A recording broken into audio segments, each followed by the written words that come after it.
Okay, and we're recording. All righty. Well then, good morning, and again, happy belated Thanksgiving. Hope everyone had a great long weekend. We were out at the lake, and we got some, I mean, the forecast was horrible for weather, and then it actually ended up being pretty good. So we had actually some sunshine, got a chance to enjoy the family, enjoy the kids out there. So hope everyone else had a great long weekend as well and enjoyed their Thanksgiving. And hey, hot turkey sandwich leftovers, right? Can't complain about that. I'm still shaking off the turkey. I went to the gym this morning feeling good. So there you go. We're going to get right into some stuff here. All right. Okay. So just a few quick announcements and reminders before we get going with Neil here. But some reminders and FYIs. For those of you who don't know, our Primetime Advisory Committee is running and active, and we're going to be looking for new members coming into 2022. So if you are interested in joining the Primetime Advisory Committee, please reach out to either Stefan or Cassandra, and the committee is going to be reviewing and selecting applicants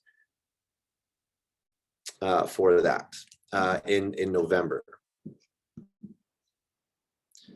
Sorry, I just got the shock with a couple of notifications here.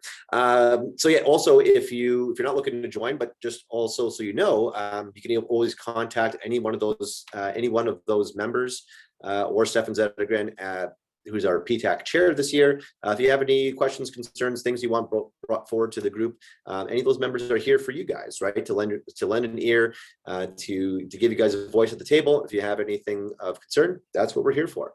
Is here to listen and to help you guys. So that's what the PTAC is there for. If you want to join again, let them know as we pick members going to 2022 coming up soon. Don't forget to finish RLE 2021. Which is coming, again, it's all done virtually this year, but take a look at that and make sure that you get that done before the end of the year. You don't want to be late for that and have your license suspended, because it does happen every year that somebody gets suspended because they don't finish the RLE course. So let's make sure we do that. We touched on this at the fall kickoff last week, but just letting everyone know again, the new Real Estate Services Act is coming out in January. There's going to be some new extended record keeping for correspondences and your business activities with your clients. We're going to be clamping down on self-dealing, purchasing homes with registrants, more requirements for disclosure with dealing with family members and advertising sold properties. All this stuff, I'm not going to spend too much time on this. I just want to remind everybody that that's coming down the pipe, and so we all need to step up, make sure that we're doing our paperwork fully and completely, and that we just really shore up our systems here, because with more regulation doesn't make things easier. So we have to make sure we're buttoned up and that we have our game tight, because the regulators are coming a bit more fast and furious. And I mean, Neil could probably talk about that when we get to them, because they've had some increased regulation over the last couple of years as well, and we all know how fun increased regulation is. On the good side of that, though, electronic signatures are sticking around. Witnessing and consent forms will be gone in the new year, not gone yet, so still have to do those for now. We'll be looking at mandatory service agreements, and again, personal real estate corporations are the big one that's going to be allowed for you guys. So if you guys are those productive agents who are making some money and start to put some money away, it might be a good time to look at having a personal real estate corporation. And what we could do there, we've got two information sessions coming up here on Tuesday, October the 26th, and Wednesday, October 27th at Henderson's Tuesday, and Wednesday is at Keniston. And we have Ryan Turner from Taylor McCaffrey and Tavis King from King Accounting going to be there to help us guide us through what needs to happen. If you're currently incorporated as well, this is a really, really important for you guys to attend, because there's going to be some changes that you need to make to your corporation structure. It's just a little bit of paperwork and things like that, but you need to know, you got to know what you need to do going into the new year so that you're in compliance with the new regulations at RESA. Last but not least here, just a couple reminders. The 2022 starts now. Your business planning workshop that we do every year, which is fantastic stuff, is on October 19th. The registration link was sent out in the second email I sent out last night. And it's from 9:30 to 12. So it's a morning workshop. You're going to get workbooks, electronic ones if you want to bring your notepads or your iPads or MacBooks, whatever. You'll have electronic versions and also ones physically. And we're going to be writing that business plan. We're going to be looking after your vision and goals and making sure we set targets that actually mean something to you. And then we're going to be putting the numbers behind it, the finances behind it, as well as the plan. So I should say the plan and then the finance and the budget. So that is a great time. Make sure you book it off and register on October 19th, 2021. It is going to be also in person at Henderson, kind of based on popular demand. We're doing this in person. It's going to be at Henderson. We can fit more people in the Henderson Learning Center. So we're going to have it Henderson, October 19th, business planning workshop, 9:30 a.m. start time. For those of you, again, who haven't taken a look or who did not see this at the fall kickoff, this is our new listing presentation. Marketing material for you. So check it out on the hub. It's absolutely fantastic. Brittany did an amazing job on it. And so what this is, again, for those of you who don't know, you can go onto the hub and you can order these 100% personalized. Okay, so you have kind of two options. One, you can personalize it, which means that you get your face and your name on all the different pages. You can select the pages you want, select your covers. There's different themes on different pages. I'll whip it open right now quickly. Oh, that's a picture of myself. That's not what I was looking for.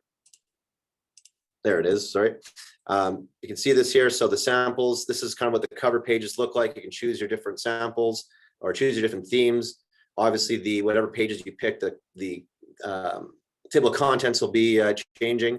You'll have your own biography. You won't be Tom Brady, unfortunately. And you can choose. You can copy and paste our mission and vision here if you want that. If you have your own, please put your own. You can submit your own testimonials, of course.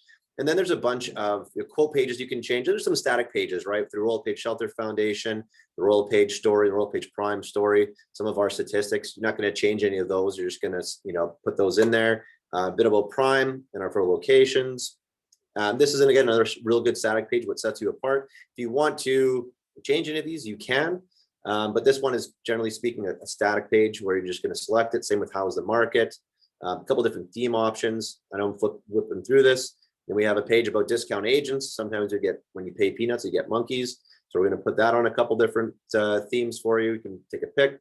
Guide to successful showings. Again, more static pages. Sell me your home. A good page there for just talking about what the homeowner can tell you to help you sell their home. Pricing versus positioning are 3 C's. If you do that, you can include it. If you don't do it, you can exclude it. Right. And then your marketing plan. Most of you are going to be doing these things. If you want to change, again, your marketing plan, you can definitely do that and update it with Brittany. But this is, it includes some pretty good stuff in there, some samples. Your solds can go in here. And again, if you're a brand new agent, you don't have any solds, we can put the company solds in here. Because again, experience matters. It's got to matter that we're number one. It's got to matter we sell a lot of real estate. So we're going to be able to put in your solds here and also your own statistics here. If you have any of your own stats, you can use them. If you don't want to use the stats, you don't have to use them. Or if you want to use the company stats, you can use company stats. Right. And then we finish off with Move, Snap, and another quote page, kind of grab it home, also with selling a home during a pandemic. So check these out. If you want, again, there's 2 options. Sorry, there's 2 options for ordering. Number one, you can have high-res PDF. So this is for if you want to use it on your laptop or present it over your iPad. Britt will reformat everything to be a digital presentation. Or you can have a print-ready file, which you can take to your own printer or print it out yourself and use your own binding machine if you want. But it's a print-ready file. So there's differences in how they're laid out. Because the print-ready file is this kind of a magazine-style format, so it looks a little different than a digital presentation, like for PowerPoint or something like that. So you can choose one or the other, or both. One option, whatever one you pick, it's $199. If you want the other option added on, it's just an extra $100, and you get both of them. And then you can go, once you have the print-ready file, you can go print wherever you want. We have arranged good pricing with Dave's Quick Print. And we're going to be putting a bit of an order form together for everyone because there's some bulk pricing. Once we start getting into some higher numbers, if agents want to jump on board and print out multiple for themselves, get some agents on board. It takes a little bit longer for a bulk order, but if we get over 150, we can drastically cut the price down almost in half. So stay tuned for that. Cassandra will be reaching out and starting some order forms for any of you guys who are interested. I know some people have already reached out to Brittany, and we're kind of pooling those agents together to get a bulk order pricing and bring all that pricing down. Cool. Does anybody have any questions? I know I whipped through that pretty quickly, but anybody have any questions on the listing presentation? You have the ability to speak in this meeting, unlike the other ones. So if you want, you can unmute and quickly ask a question, or you can throw it into the chat box. Okay. So seeing or hearing none, I'm proud to introduce to you Neil Bosdet from Victoria, BC. He's at Royal LePage Coast Capital. I'm going to change my screen here, and I'm going to make you a co-host here, Neil. Oop, that's not it. Wrong person. There he is. All right. Well, if everybody can see him on my screen. Neil, welcome. This is Neil just won. For those of you, I think I've shared it, but we're very excited to have Neil here. I'm very humbled and honored because Neil was just named the 2020 AE LePage Realtor of the Year across the nation. So that AE LePage Realtor of the Year award does not just get for given to agents with high production. That's definitely one part of it, but it's also how they embody the Royal LePage values, how they show the helping you is what we do mantra, as well as giving back to the community. So we are so happy to have Neil join us and hear about his story. Welcome, Neil. Hi, Michael. Hi, everyone. The honor is mine. So thank you very much for having me. I think you might be muted, Neil. Sorry to interrupt. No, not muted. I've unmuted myself. Can you not hear me? Is anybody else? Sorry. Ugh. What the heck? We should have done a Zoom trial. What the heck? Neil, I'm having a hard time hearing you. Everyone else can hear but me, eh? Neil, can you hear? You try again? I can hear you fine. I can hear everybody. There we go. Sorry, it was on my end. Sorry about that. Had something clicked off. Okay, I apologize for that little mix-up, but here we go. So Neil, yes, thank you again so much for joining us. So we had a little bit of a chat earlier. Tell me a little bit about, actually just catch us up with COVID right now. What's the market been like on the island? How's the last 18 months been? With what's going on, how you guys have been selling real estate? What's the market been doing? You've had a lot of stuff going on the island. So bring us up to speed on the last 18 months. Sure. It's probably pretty similar to your market. When COVID hit, I was actually in Portugal in February at a chairman's event, and pretty darn sure that I had COVID on return. But it wasn't until after we got back to Canada that it became apparent that the disease or the problem that was happening in China was going global. So probably similar. We all locked down in the middle of March, and things got real quiet there for a month or so. And but they declared real estate an essential service in BC. So carefully, we just started going again. And I see people that are, locked into their condos or locked into their homes, afraid to go out and maybe not needing to go out as well. But it really hasn't been like that for us, or at least for me and for many of the agents here. It's not been business as usual, but you just do the protective stuff with gloves we did with gloves and masks and just carry on. Yeah. We did a lot of virtual walkthroughs to begin with, but we just made the most of it. Like when it first started going, we started doing open houses via Facebook, and we did Zoom open houses because we were trying to think forward and how to make the best of a rotten situation. Right. So what was the market doing as far as, were you like the rest of the country with low inventory, high demand, boosting prices up? Was that commonplace? Not in the beginning. In the beginning, the inventory was already a little low to begin with, but then it just everything slowed down. And then, I think it's fairly similar across the country. I'm sure there's been differences, but I think in June of last year, it started picking up, which was surprising to most people. And then we just kept going, and inventory started reducing, and to the point we are now, like 25 Greater Victoria, a balanced market in Greater Victoria is about 2,500 listings. And as of yesterday, I think we had 937. So right. We don't have a lot of inventory, just don't have stuff to sell. And I've been giving most of my buyers leads to one of my agents on my team. So I've been quiet for the last couple of weeks, which has been kind of nice. Yeah, absolutely. And Winnipeg echoes that. I think most of the country does, just low inventory, high demand still. And um, that's kind of symptomatic. I find across the entire country right now. Daryl, I see a question coming over. Chaz says, how many years in the business? How big is your team? I started in 2012. So I've been in the business 9 years. And I didn't start with Royal LePage, actually. I started with a little boutique company in Victoria that I thought I belonged at. I make fun of myself because it was a really stupid decision. In retrospect, like so many new agents, myself, one of them, I started thinking that this wouldn't be that hard. I didn't think it'd be easy, but I didn't think it'd be that hard. And I had my own realtor was a managing broker of a little agency called Newport. My sister had been a realtor there. I had all kinds of connections, so I just thought I belonged. And they said they welcomed me, but they only usually welcome experienced agents. And they said, we don't offer any training, but we think you'll be okay. Oh, I suffered for 7 months, did no deals. I had a mentor. He showed me how to use the binding machine. That was it. When it was time for me to actually write a contract, nobody helped me. So it was very painful. And after 7 months of struggling, I realized that I needed to go to a different brokerage. And I came to Royal LePage and I've never looked back. Kind of glad that I did it backwards, because I might have always had that niggly thought in my brain, maybe I belong at Newport. No, I'll never leave Royal LePage. That's just that simple. I don't really have any negotiating power with Sean Burns because he knows I'll never leave. So, but it is what it is. And so, how big was the team? I've got one agent on my team. I've got a full-time assistant, and I've got one agent on my team. I've got a second agent starting later this month or in November, because he's just getting his license.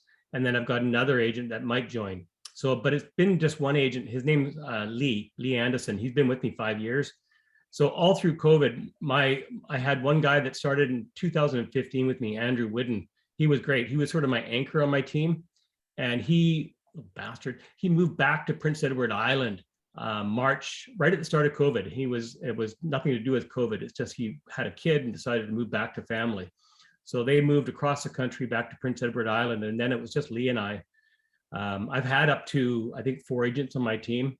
In BC, we have all sorts of rules here. We can't double end, and it's actually a bit of a challenge having a team. There's some pros, but there's not as many pros as in most parts of the country. So so that's what it is. I've got, as I said, I've got a full-time admin, I've got a full-time agent, and hopefully 1 or 2 more agents coming. Right. And so Neil, just on curiosity there, and for anyone else who just heard the words, you can't double end there, and their head exploded. What is the, can you explain a little bit about that? I know Sure. that role came in. Sure. Is it only the agents or the team can't, or is it brokerage wide? Can you tell us just a little bit about that and the challenges it's brought? Yeah, big challenges. It's the result of the craziness that we all experienced in 2016, 17 out in the West Coast, really busy market. And lots of agents in the Vancouver area who shall not be named, doing all sorts of sketchy things, caused lots of consumer complaints, and the government kind of came down on the entire real estate organization. So what they did, among other things, in June of 2018, the rules came in. They no longer allowed any agent to represent 2 parties.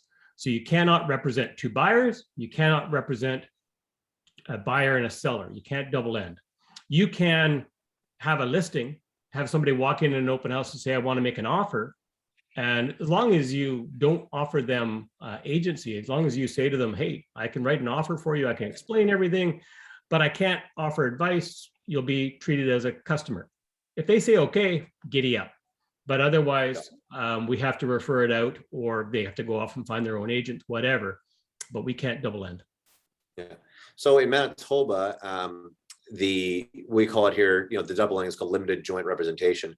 Anyways, but it's brokerage wide. We're allowed to, but it's brokerage wide. If any agent from the same office or same brokerage, it's considered double ending. Is it the same there in BC where it's brokerage wide, or just for you and your team? No, we in 2012, actually Victoria started a pilot project with Michael Ziegler, and it was called designated agency. So we recognized, for decades, we've been servicing a client within the brokerage, with the brokerage actually on paper representing the client. So really, the entire industry in British Columbia was doing basically illegal transactions or unethical transactions, in that we were acting as a designated agent for a client, when realistically the entire brokerage represented the client. So we came up with this idea. It was actually Michael Ziegler and his crew, of designated agency, which means it implements it. Same thing rules. Royal LePage still represents that client, but there's a actual designation of what agent represents that person. And on that documentation, it excludes any other agents from falling into that trap. As far as teams, every team member represents that client. So for double ending purposes here, I can't have a listing and have Lee write an offer. Doesn't work. Lee is effectively me in any transaction, and vice versa. Cool. No, that's interesting. Especially, I was trying to cast a bit of an ominous foreshadow that some of that stuff may be coming down in Manitoba as well. So thanks for sharing that. So anyways, you said you started in a boutique firm, made the transition to Royal LePage. You said it was a tough start though, the first 7 months. How did you start building that business? What kind of ended up, turning the tide sort of thing? And how did you get this business going? Once I joined Royal LePage, I had done no transactions when I was with Newport. So 7 months, nothing. I did write one offer. And then when I joined Royal LePage, my first transaction, I bought my own house. Screw it. I'm going to buy my own house. Yeah. Oh, absolutely. Absolutely. Yeah. Whatever it takes. Make sure you advertise that sold, right? In the first year with Royal LePage, I did 8 transactions. So realistically, I did 8 transactions my first year with Royal LePage. So I was a year and 7 months in to do 8 transactions. I had a really slow go. It was 2012, 2013. The market was pretty soft, and Victoria is a pretty cliquey market. Other agents really, aside from Royal LePage agents, and I'm sincere about that, really don't help you. They'll stab you in the back, and the whole market is quite cliquey. So it takes a while to get in. Perseverance is key. The market, I don't know what your market's like. It probably is similar, but the stat is here that every 2 years you renew your license. And this is why the stat exists. 85% of new agents are out of the business within 2 years because they don't renew. So, and maybe that's higher here because of the nature of Victoria, which is a retirement target. So people come here, retiring from the Air Force or from Air Canada or something, and say, I might as well get my real estate license, because how hard could it be, right? Right? They get their license and they never renew. So we get a lot of that. We float around 1,400 agents pretty much all the time, but the turnover is pretty high. Yeah. So what were some of the key moments? Did you see that there was this, call it for lack of better words, an aha moment, or where something blew up and it's all of a sudden, you started, because where you go from 8 transactions in your first 17 months to Chairman's Club? Was it this meteoric rise? Was it a slow build? What kind of happened, and how did you get to top 1% in Canada? Yeah, I'd like to say that I had a magic bullet and I'd share it with all you guys. No, it was not a meteoric rise. It was not a overnight thing. I just worked hard. So I kept looking for avenues. I mean, the aha moment, I had a couple of aha moments, and they're not really big aha. One was in the early days when I was struggling and had no money. I realized, as I was thinking about the commissions that I could earn or would earn if they buy that house, I finally dawned on me that if I just focus on the client and it's all I cared about, just represent them, do whatever's in their best interest, and forget about everything else, that I would probably make a living. That was probably the number one thing that I ever realized. The number two thing that I sort of realized was just persistence. Because as I started to get deals, I just kept looking, realized that, buyers and sellers, they're all out there, but you got to find them. So, I got advice when I first started, which was have a lunch with a client every day. I'm like, That's really shitty advice. I don't have any clients. I didn't have anybody that I could call. I've been born and raised in Victoria, but I had lived in Alberta for the past 20 years. I had lost most of my contacts. I was really starting fresh in a new market for myself. Not completely, but pretty darn close.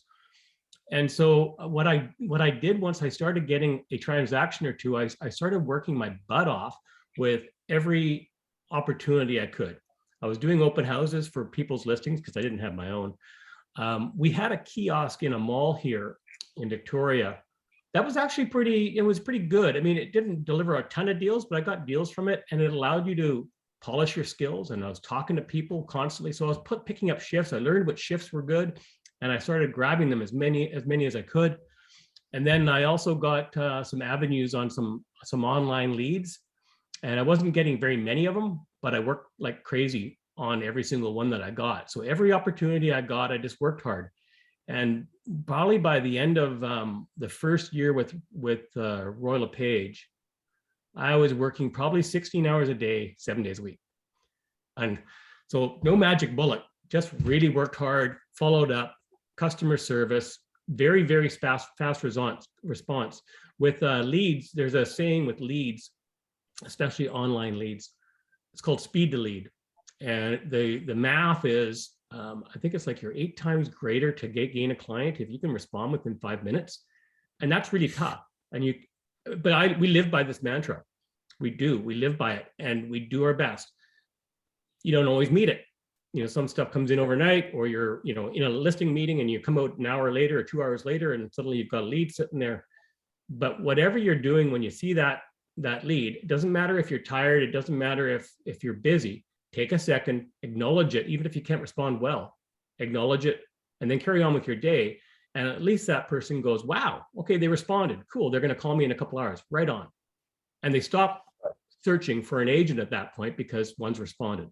And it's amazing when you pay attention to the math, how few agents actually respond to people. So it's shocking. So just don't be one of those agents. Oh, absolutely. I remember it was the Banff Western Connection a number of years ago, and they actually had a panel of recent home buyers and home sellers, right, that they kind of plucked from their pool. And there's, a live panel, and there was a, moderator, and he asked some questions, and then the audience got to ask questions. The audience is full of realtors, and they would ask questions of like, how many times would it take for a realtor to respond, and what's an appropriate, length of time to return an email. And they were said, yeah, we would probably 1 out of 10 would get a response, out of contacting 10 realtors, 1 maybe would return the call, maybe within 24 to 48 hours. And the whole room like gasped, because we all been taught the same thing, but then no one's doing it, right? Like, we know in our head speed to lead, but then no one's actually doing it. And so it's amazing how that was. Again, I've always heard this. My dad, he said, Michael, you don't even have to be good. You just have to be there. Right. So if you can be good and be there, too. But Pretty like helpful. you said, just being responsive, right? Absolutely. It's not that profound. So what kind of, as you were kind of going on this journey, so it sounds like there was a bit of a slow build, business kept on just slowly building and building.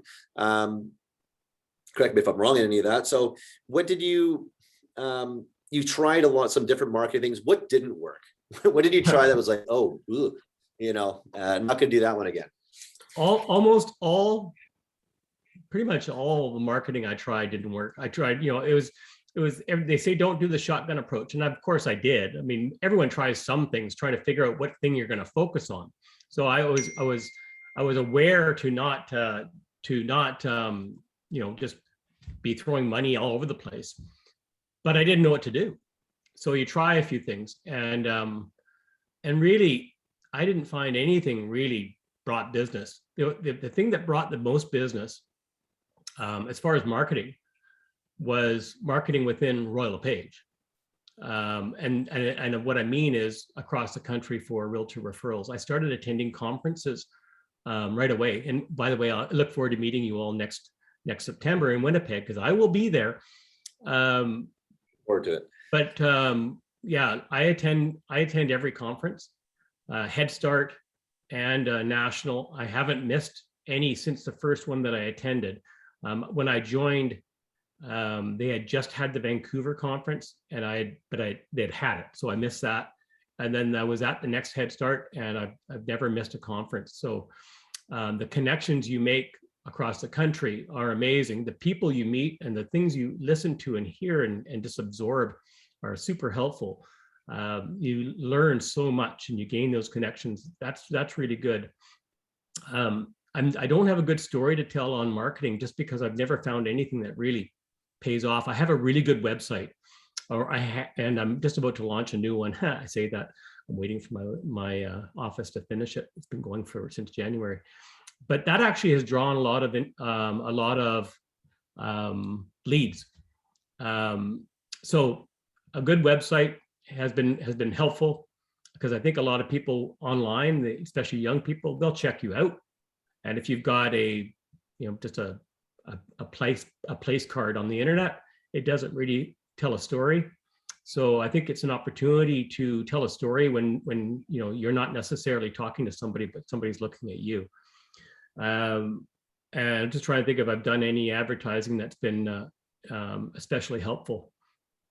But unfortunately, I don't really think I have. I've spent money in all kinds of areas, but I've never really seen any real benefit, not from spending the big bucks.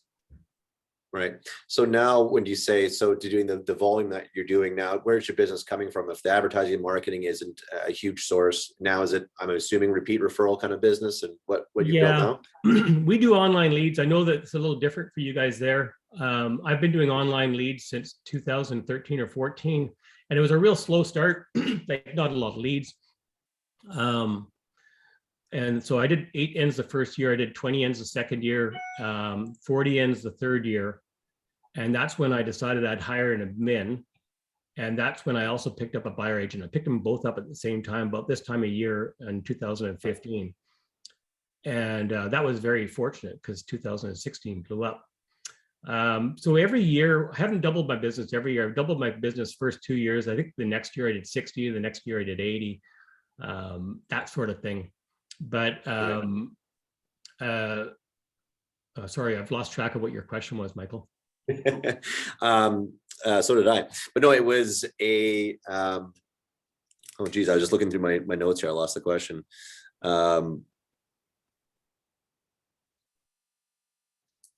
Sorry, where the business comes from now, because you talk about the different marketing, the shotgun approach, and what markets now, and the repeat and referral, and how you keep touching your database. Where's the business coming from now to keep the machine running? You're talking about online lead. For any of you that are getting going, if you have an analytical brain, I track everything I do, and this has been extremely helpful. Pardon me. I used to, or I still do, I track every deal. I track everything to do with that deal, where that lead came from. Is it a client? Is it a referral? If it was a referral, who did it come from? The other agent. I track everything. And I've done this ever since the beginning. So I can go back 9 years and I know where all my business came from. Every year I do a summary. We have a team retreat and we review it. And we look at where our business is coming. I do pie charts and we can see, I also track where our time is spent. I used to track it very, very carefully. Now I track it more in general because it's hard. But, I'll say, we spent this many hours on open houses, this many hours on kiosks, this many hours making phone calls, this many hours doing pop buys if you guys do Buffini. And we track all that stuff. And then we also compare it. Okay, we spent that much time doing those things. Where'd the business come from? And we look at where the business came from. So what we look at is, and then I look at how many hours invested into each activity did it take to produce one deal. So I'll know, okay, it took 2 hours worth of calling past clients to get a deal. It took 14 hours of the open houses, took 22 hours worth of kiosks, blah, blah, blah. And what it helps us understand is what's being productive to get the business. So most of my business is coming in now. I even know how many, like 30% of my business is out of town clients. So I know how many people are local that we're serving and how many are out of town. So it's quite interesting. Now my business is mostly repeat referral, client referral, clients re-entering the marketplace. I've been in long enough now that clients are turning over now, thank God. And that's fantastic. We also get a lot of leads just from our listings and such. So that's generating business, and we're getting also generating business from open houses. So there's a lot of agents that don't believe in open houses. We get business from, if you're present at an open house, like i.e. you're just there and you're engaging people and you're chatting to them and you're being nice without being bothersome, people like that. So they'll pick up business. Yeah, fantastic. So you talked about building a team. So you said about 40 deals there. You started hiring that team. What has that been able to do for you? Why did you do it? Why do you keep it? Do you like it?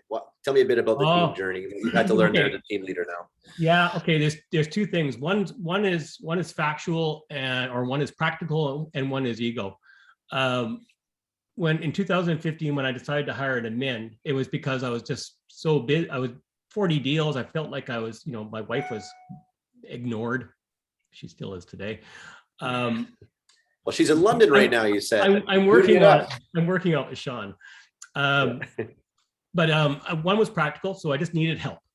I needed help, and my best use of my time wasn't filing documents or submitting stuff. In our, I'm not sure about your office, but we do all of our own conveyance work. We're not all. We have a conveyance department, but we do all of our data entry.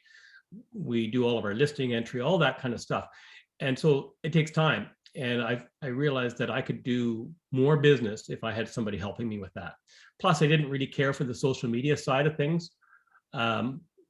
We are on social media. I should mention that too. You talk about marketing. We're all over social media, and we work it as hard as we can, trying to keep it real, trying to not make it all just real estate.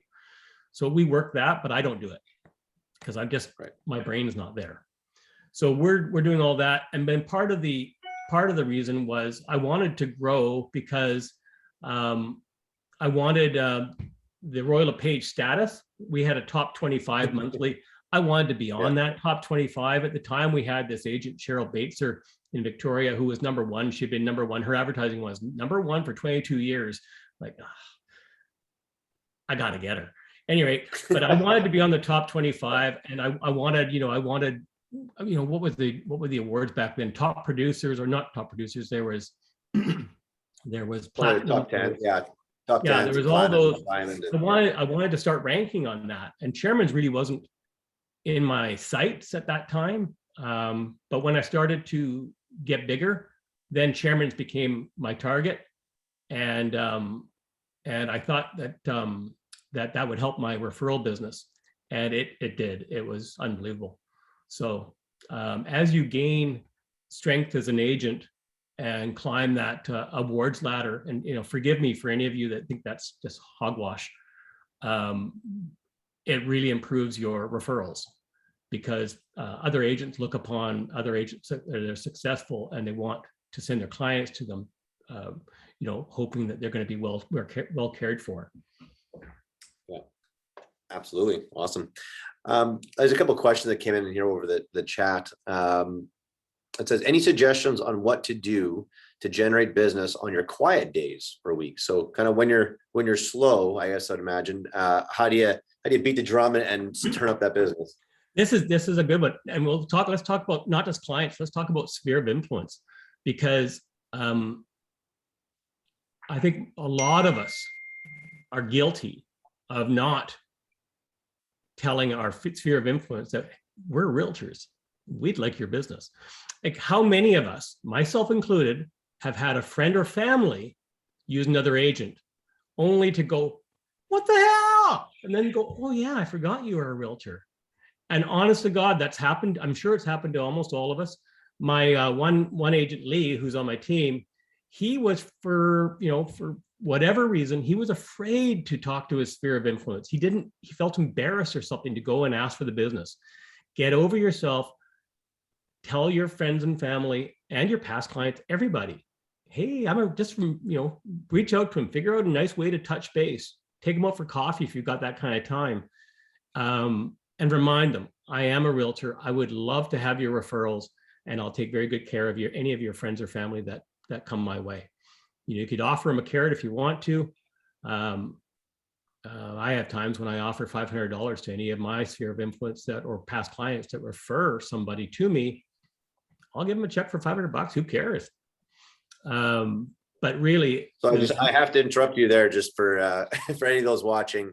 Yeah, here comes the questions. In Manitoba, it's illegal to actually offer an incentive for referral. So just as anyone's taking that note down, cannot offer an incentive for referral. However, treat your referrals and treat your clients like gold, right? And so happens if there's one of your clients that's doing a great job referring you, of course, to thank them and reward them and treat them like gold, but you can't incentivize it saying, send me a referral, give you $500. So sure, anyways, yeah, just had then to throw that in there some before I had a flowers whole bunch of, before the Securities Commission come down my neck, I wanted to make sure.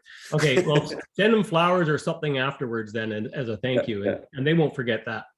But realistically, any which way, do you guys do Buffini, Michael? Yep, we have for sure. Okay, so we have embraced Buffini. We don't do everything Brian says because that would be a full-time job, but the whole pop by thing is brilliant, and work it.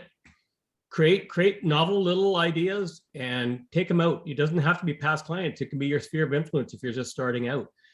Start doing pop buys because it's an excuse to get yourself in front of people, remind them that you're a realtor, remind them that you would like their business or their referrals, and you give them something novel that's kind of humorous, $5 little value, and they'll remember it.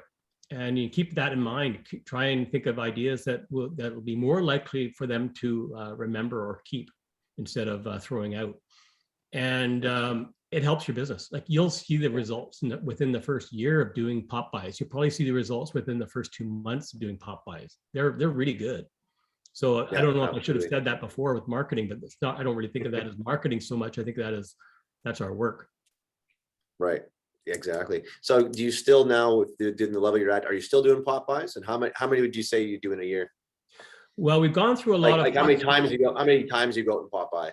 Yeah, we've gone through a lot of flux in the last couple of years because of COVID, and I've had turnover of admin people, but we probably would do 3 or 4 pop buys a year. We would do it around events and Christmas, Thanksgiving, summertime, spring plantings, Easter, whatever you can think up and make it cute. Like Easter is a good one that's coming up. They make those little marshmallow bunnies. What are those things called? The peeps? Those ones? Peeps. And then you make a little cute card. Have your peeps call my peeps, and have a couple of little marshmallows in a bag. They're dirt cheap. It's funny. And staple your business card to the little card that says, have your peeps call my peeps. And off you go. But we would do 3 or 4 of them a year, and then we would probably do 100 to 200 pop buys as a team. And the only person that's not really doing them well is me, because I have no time and I'm very, very forgetful. Gotcha. Do you guys ever throw any client parties? Yeah, we do 1 or 2 a year.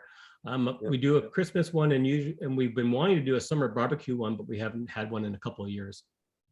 Right. Cool. Awesome. So, another question came in over the chat. Just you asked, what's your breakdown of business between investment sales, resale, and new sales, new homes? Investment, I don't have that tracked, so I guess I'm not tracking everything. As far as investment, I mean, because of our market, I don't have a lot of investors per se. That's not my shtick. A lot of guys are really good at it, and they promote strategies for investment and attract that kind of buyer. I haven't been doing that. I look at that and think that's probably a pretty damn good thing to do, but I don't do it. So I've got a number of clients that are investors, and what we get a lot of is parents buying condos for their kids to go to university, and that is an investment, but I wouldn't necessarily call them investors. So I don't have that stat. And new homes versus resale, I don't track that because it's an insignificant portion of my business, in the sense that we're just dealing with buyers. I'm not working with developers, so I don't have developments to sell. So I'm not doing a ton of new home sales.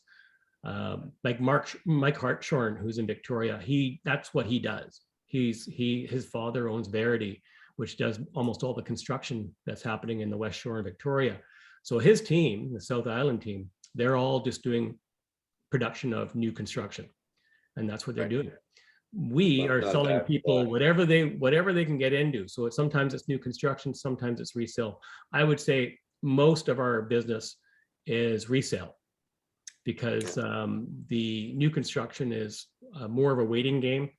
And you know, out of 100 deals we've done this year, probably 90 to 90 plus are resale. Right.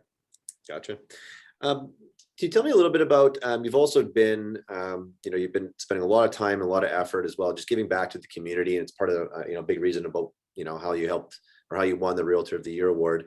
I know you started something called the Breakfast Club. Can you tell us a bit about how you've been involved in the community, how you've been giving back? Thanks. There's lots of ways. It all came kind of organically. I got a suggestion. This is a little off topic, but I got a suggestion when I first started. Join some clubs. Join Rotary, something like that, because there's lots of potential buyers in that. And I thought that was. I thought about it. I thought, geez, that's a good idea. But I didn't have any connection to those organizations. It didn't feel right. And so I joined things in clubs that had more resonance with my own soul. Unfortunately, they were full of impoverished people that would never be a buyer or seller. So I did that. So I'm president of a Vancouver Island Woodworkers Guild, and they all have tons and tons of machinery and will never sell their homes because they're too embedded in them. I'm also the president of the Island Artisans Association, and that's all impoverished artisans. So they won't be buying or selling; they rent. And so that was what I was doing, and I was happy with that though, because it felt like a closer connection to me.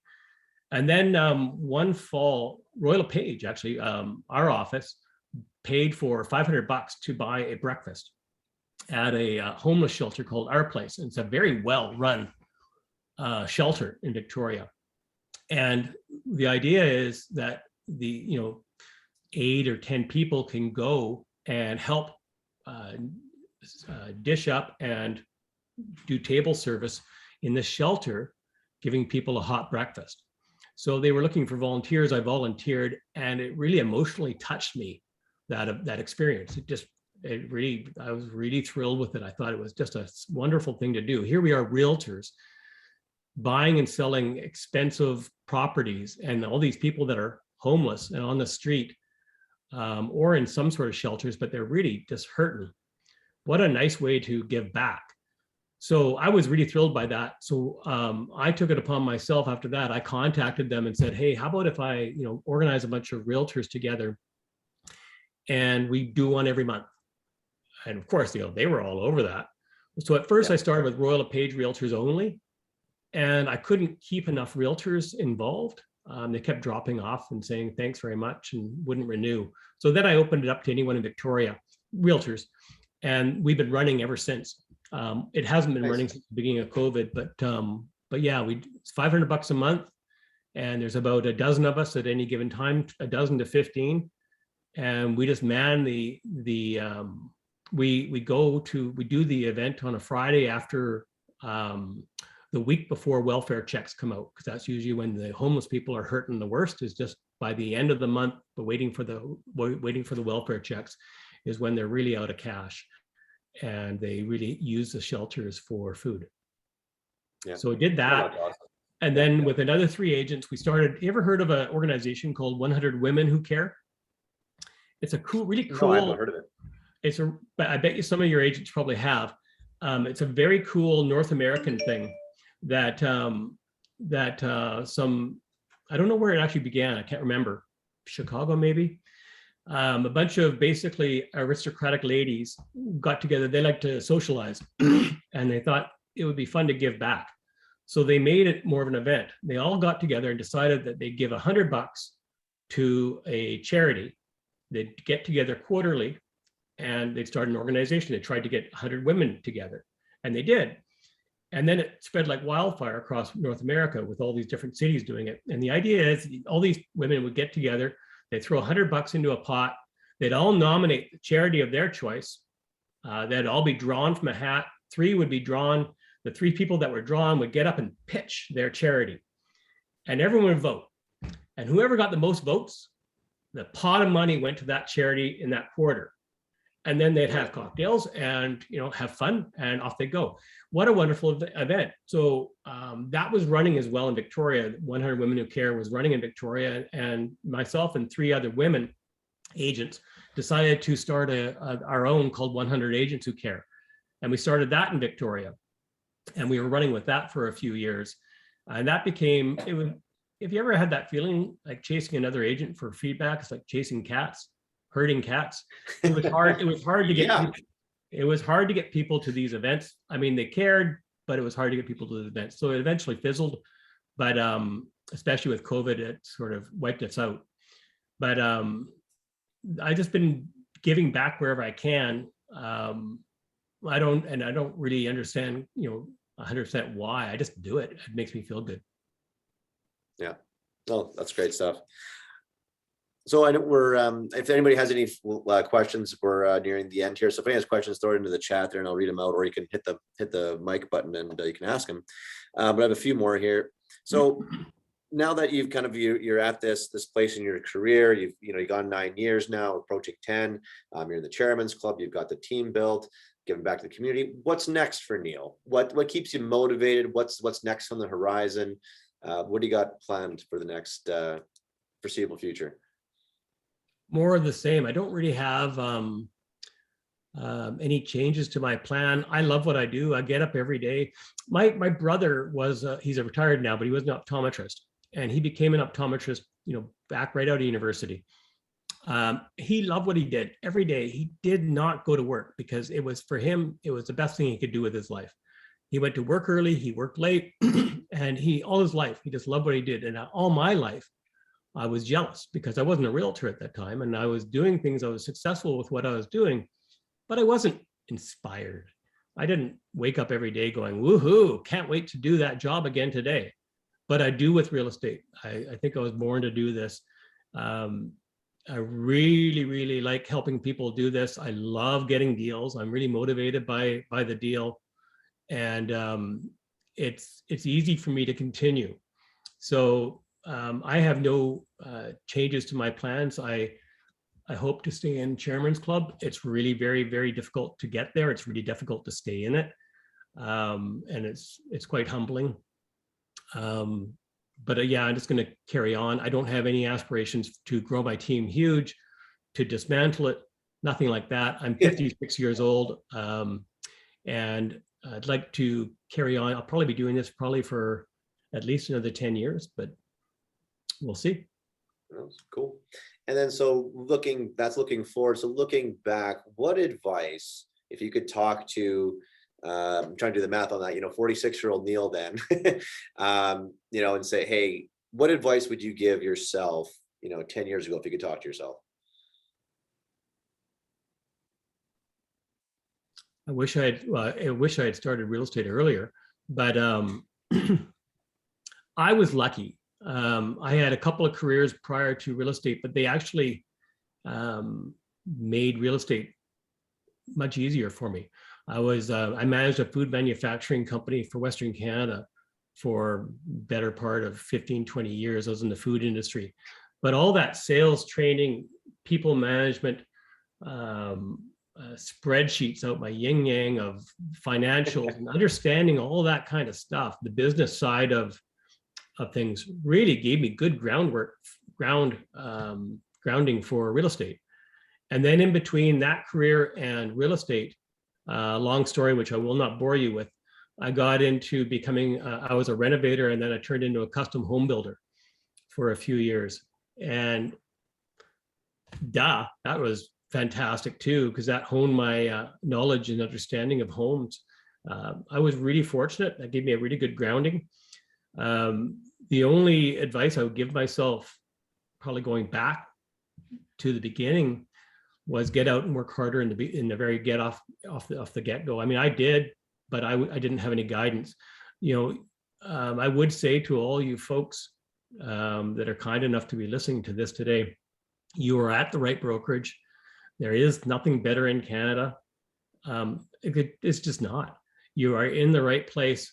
And there's tons of people, Michael and everyone else. If you don't know Phil Soper, meet Phil Soper next year at the convention. He's unbelievable. But everyone wants to help. This is the culture of Royal LePage is unlike any brokerage I've ever experienced. And honest to God, like I tout this in Victoria, it's probably true in your market. Every brokerage claims to have training, claims to help, claims to do all these things. Really, it's all shit. But Royal LePage does. They live it. The culture of helping you is what we do. It's internal as well. You know, I always make the claim that I could call somebody, a Royal LePage agent at random in Saskatoon, just pick a name out of the referral directory, call them up, introduce myself, say I'm from Victoria, and start asking some questions, and they'll help. And I've done this actually a few times for reasons, but I've always gotten a warm welcome and help. So that's what I love about Royal LePage is, you know, utilize everything that's within your brokerage and within the community of Royal LePage. And, you know, if you work in it and working it smart, there's no way you won't do well. Fantastic. No, I would echo that. I think that's great advice. And no, I didn't pay him to say that. So. No, thank you so much, Neil. I'll give it a say. Does anybody have any questions for Neil? If you want to, you can either throw in the chat or speak up now or forever hold your peace. Alrighty. Well, unless I hear one or see one coming in. Sorry, Michael, if, please feel free to share my contact info. Should any of you have any questions, want to bat any ideas around anything, I love that. I love helping other agents. So feel free to reach out to me. Yeah. Well, again, Neil, I thank you so much. Oh, one person asking about your average sale price. You want to share that? It's up to you. Average, yeah, sure. My average sale price is about $865,000. Cool. And so everyone in Winnipeg went, oh boy, we'd love to have that. Our average sale price here is just under 400. So, but at the same time, they do have commission structure different over there. But anyways, yeah, we have the lowest in Canada, I think, in Victoria. Yeah, exactly. So it is what it is. Before everybody licks their chops thinking they're getting, you know, 30,000 on every deal, it's a little bit different than that. But anyways, it still is.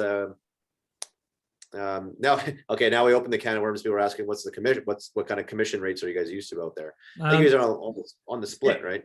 Standard, like, you know, standard commissions in Victoria are 6% on the first 100,000, 3% on the balance. So on either side, you're typically looking at 3 and 1.5. Gotcha. Yep. What is it? Winnipeg?